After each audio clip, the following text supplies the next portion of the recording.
Okay, I think this might be the answer to replacing the O2 sensor on the passenger side. What you can see here is that I've taken the wheel well and folded it back. And I was under the truck earlier trying to get at the O2 sensor. And then I came up with this idea. And if you look in, from getting inside the wheel well, you can see it. It's right here.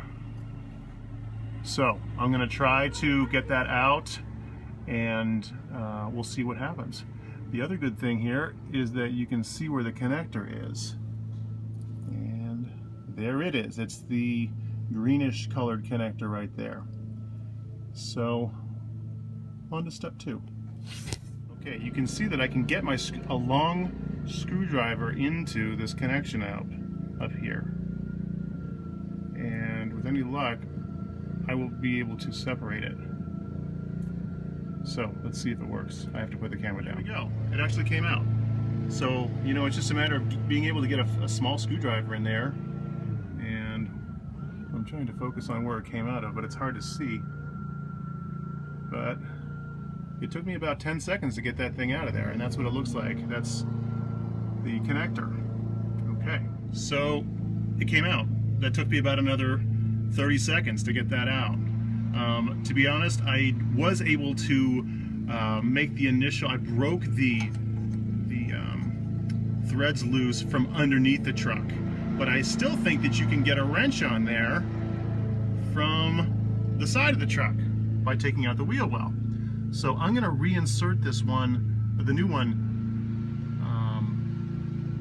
and use a wrench on it from going in this way.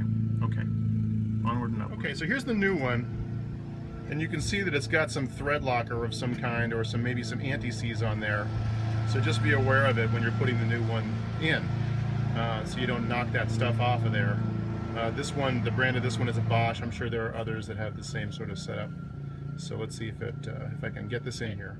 Now I'm under the truck, and excuse my neighbor, he's mowing his lawn. I hope you can still hear me. But my point is that by bending the heat shield here, I was able to get a wrench, miraculously, on the O2 sensor up there. And it's only going to take a quarter of a turn, and hopefully that'll snug it down.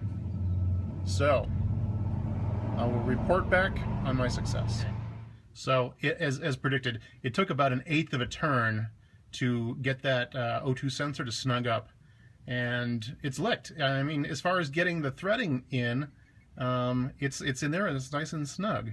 So let's see how hard it is to get that connector going. Okay, so we're back out by the wheel.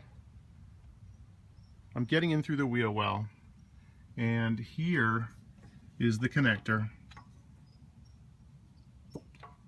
I mean, the video on this is not going to be very effective because it's hard to see, but I can tell you that I think this is going to go in relatively easy.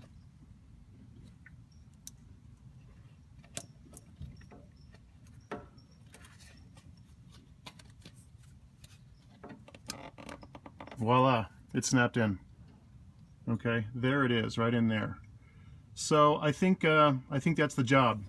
So I think the takeaway on this is that rather than trying to attack the entire project from underneath, going in through the wheel well, you don't even have to take it all the way out. Just fold the front part back. Is the second half of this job. Which is the removal of the O2 sensor and redoing the connector. You can see that I did have to take the trim off, which is a bunch of snaps. So I would get one of those nylon removal tools from Harbor Freight or wherever. And there are several holes here. There's one here where you just take off these small retaining screws, and there was also one up underneath in this position. So it actually turned into a pretty straightforward job. So ladies and gentlemen, good luck.